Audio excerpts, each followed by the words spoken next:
Hello students, academy सराव प्रयागराज के YouTube channel पर मैं विद्यासागर एक बार फिर प्राचीन भारतीय इतिहास के पेपर को लेकर हाजिर हूँ। तो पिछले पेपर में मैं 27 नंबर के क्वेश्चन को हल किया था। उसके आगे आज देखते हैं भीमबेटका की गुफा कहाँ स्थित है। तो भीमबेटका की गुफाएँ ये एमपी के रायसीना हिल पर स्थित हैं, रायसीन पहाड़ी पर स्थित हैं भीमबेटका गुफाएँ। भारत में प्राचीन भित्ति चित्र भीमबेटका की गुफाओं से प्राप्त होते हैं, जिसकी खोज B.S. वाकाड़कर के द्वारा की गई थी। भीमबेटका की गुफाओं की खोज B.S. वाकाड़कर के द्वारा की गई थी। 2003 में इन गुफा चित्रों को यूनेस्को द्वारा विश्व धरोहर सूची में शामिल किया गया। हड्डी निर्मित आभूषण भारत में मध्य पाषाण काल के संदर्भ में कहाँ से प्राप्त होते हैं। तो हड्डी निर्मित आभूषण भारत में मध्य पाषाण काल के संदर्भ में प्रतापगढ़ के माहदहा से प्राप्त होते हैं। माहदहा ये प्रतापगढ़ में स्थल है। हड्डी निर्मित आभूषण प्रतापगढ़ के माहदहा से प्राप्त होते हैं। और सराय नाहर राय भी प्रतापगढ़ का स्थल है जहाँ से हड्डी निर्मित उपकरण प्राप्त होते हैं। हड्डी निर्मित उपकरण प्राप्त होते हैं सराय नाहर राय से, और माहदहा से हड्डी निर्मित आभूषण। दोनों स्थान मध्य पाषाणी का स्थल है और प्रतापगढ़ में है। मध्य पाषाण काल के पशुपालन के प्रमाण कहाँ से प्राप्त हुए हैं। तो पशुपालन का जो प्रमाण प्राप्त हुआ है आदमगढ़ MP से प्राप्त हुआ है और राजस्थानी नागौर से प्राप्त हुआ है। सबसे पहला प्रमाण यहाँ से मिला, इसके बाद नागौर राजस्थान से मिला है। मध्य पाषाणी काल पशुपालन का साक्ष्य मानव द्वारा पाला गया पहला पशु या जिलाया गया पहला पशु कौन सा है। तो कुत्ता है, जिसको मानव पहली बार पालतू बनाया। उस स्थल का नाम बताया जहाँ से प्राचीन स्थायी जीवन के प्रमाण मिलते हैं। प्राचीन स्थायी जीवन के प्रमाण मेहरगढ़ से मिलते हैं। कृषि के साथ साथ मानव का जीवन भी अस्थायी हुआ। तो कृषि के प्राचीनतम साक्ष्य मेहरगढ़ से प्राप्त होते हैं। तो इस तरह आप समझ सकते हैं कि अस्थायी जीवन के भी प्रमाण प्रारंभिक मेहरगढ़ से प्राप्त होते हैं। मेहरगढ़ बलूचिस्तान पाकिस्तान में है। भागवत धर्म से संबंधित प्राचीनतम अभिलेखित साक्ष्य हेलियोडोरस का बेस नगर अभिलेख भागवत धर्म से संबंधित प्राचीनतम अभिलेखित साक्ष्य। भगवान बुद्ध ने निम्नलिखित 4 आर्य सत्यों को प्रतिपादन किया। कोड का प्रयोग कर इस सही क्रम में रखना है।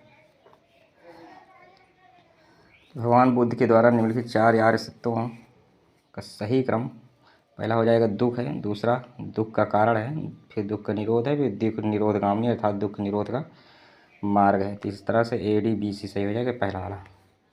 बौद्ध दर्शन के अनुसार विचार करना है। पुनर्जन्म नहीं होता, आत्मा की सत्ता नहीं है। तो बौद्ध धर्म जो है ईश्वर और आत्मा को न मानते हुए पुनर्जन्म में विश्वास करता है। तो पहला वाला असत्य हो जाएगा, ये असत्य हो जाएगा, और आर्य सत्य है, आत्मा की सत्ता को नहीं मानता। द्वितीय बौद्ध संगीत का आयोजन कहाँ हुआ था। द्वितीय बौद्ध संगीत का आयोजन कालाशोक के द्वारा वैशाली में किया गया था। कालाशोक ने वैशाली में किया था। प्राचीन भारत में कौशेय शब्द का प्रयोग किया जाता था। तो प्राचीन भारत में कौशेय शब्द रेशम के लिए प्रयोग होता था। शतरंज का खेल भारत में उद्भूत हुआ, इसकी उत्पत्ति भारत में हुई। प्राचीन भारत में किस वंश का शासनकाल स्वर्णयुग कहलाता है। गुप्त काल स्वर्णयुग के नाम से जाना जाता है। प्राचीन भारत में गुप्त काल को स्वर्णयुग के नाम से जाना जाता है, और गुप्त काल में भी चंद्रगुप्त द्वितीय के शासनकाल को स्वर्णयुग कहा जाता है। सती प्रथा का प्रथम अभिलेखित साक्ष्य एरड़ अभिलेख है 510 ईस्वी का। भानुगुप्त का एरड़ अभिलेख जो सती प्रथा का प्रथम साक्ष्य जिससे प्राप्त होता है। हुणों ने भारत पर आक्रमण कब किया। तो हुणों ने सर्वाधिक आक्रमण भारत में स्कंदगुप्त के समय में किए हैं। प्रथम गुप्त शासक जिसने परम भागवत की उपाधि धारण की। परम भागवत की उपाधि धारण करने वाला प्रथम शासक चंद्रगुप्त द्वितीय, और समुद्र दोनों शासकों ने परम भागवत की उपाधि धारण किए हैं। तो पहला शासक ये समुद्रगुप्त हो जाएगा प्रश्न के हिसाब से। अशोक पर कौन सा अभिलेख पारंपरिक अवसरों पर पशुबल पर रोक लगाता है। तो शिलालेख फर्स्ट पारंपरिक अवसरों पर पशुबल पर रोक लगाता है। इसमें अशोक कहता है सभी जीव मेरी संतान हैं। अशोक के शिलालेख सर्वाधिक हैं भारत में, उनमें से 14 बृहद शिलालेख हैं। इनमें 13वां बहुत महत्वपूर्ण रहा, एग्जाम में बार बार आता है, जिसमें कलिंग युद्ध का वर्णन मिलता है। तो ये पहला जो शिलालेख है इसमें पारंपरिक अवसरों पर पशुबल पर रोक लगाई गई है। अगला क्वेश्चन है कि भूमि स्पर्श मुद्रा की सारनाथ बुद्ध मूर्ति किस काल से संबंधित है। तो भूमि स्पर्श मुद्रा की सारनाथ बुद्ध मूर्ति का संबंध गुप्त काल से है। विश्व का सबसे ऊंचा कहा जाने वाला विश्व शांति स्तूप बिहार में कहाँ पे है। तो ये राजगीर में है। विश्व का सबसे ऊंचा कहा जाने वाला विश्व शांति स्तूप राजगीर में स्थित है। आज सुमेलित याद करना है इसमें।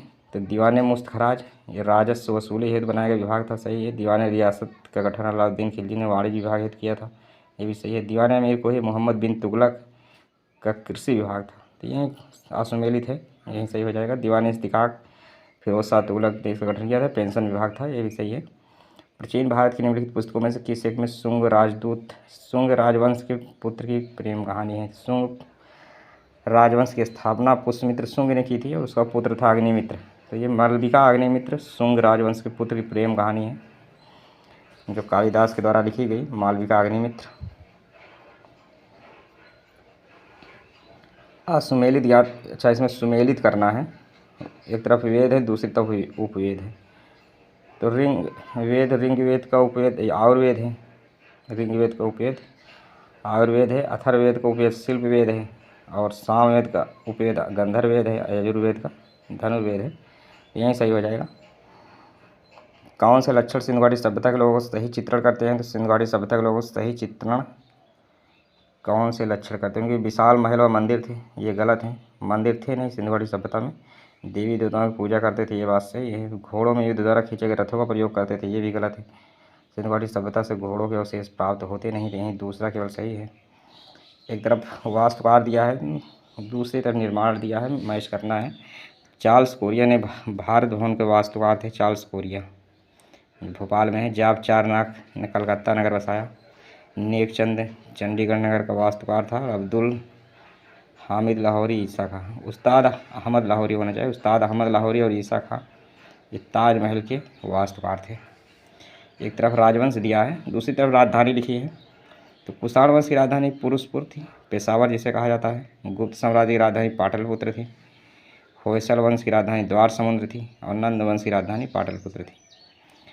प्रथम भारतीय रचना जिसका अनुवाद अंग्रेजी भाषा में किया गया, तो अंग्रेजी भाषा अनुवाद की जाने वाली प्रथम भारतीय रचना जो थी वो अभिज्ञान शकुंतलम थी। प्रथम भारतीय रचना जिसका अनुवाद यूरोपीय भाषा में हुआ है तो वो अभिज्ञान शकुंतलम है। कौन सा स्थल यहूदी, इस्लाम और ईसाई तीनों का पवित्र स्थल है? यरूशलेम, इजराइल का यरूशलेम तीनों धर्मों का पवित्र स्थल है।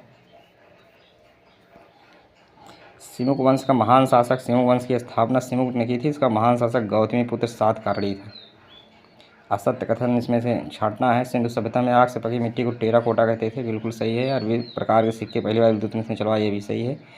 ऋग्वेद में सर्वाधिक मंत्र अग्नि देवता के हैं, ये भी सही है। अशोक के शासनकाल में दूसरी बौद्ध संगीत का आयोजन राजगिरी में हुआ, ये गलत है। दूसरी बौद्ध संगीत का आयोजन राजगिरी में तो हुआ था, ये बात सही है, मगर अशोक के शासनकाल में नहीं, बल्कि कालाशोक के शासनकाल में हुआ था। Thanks for watching video.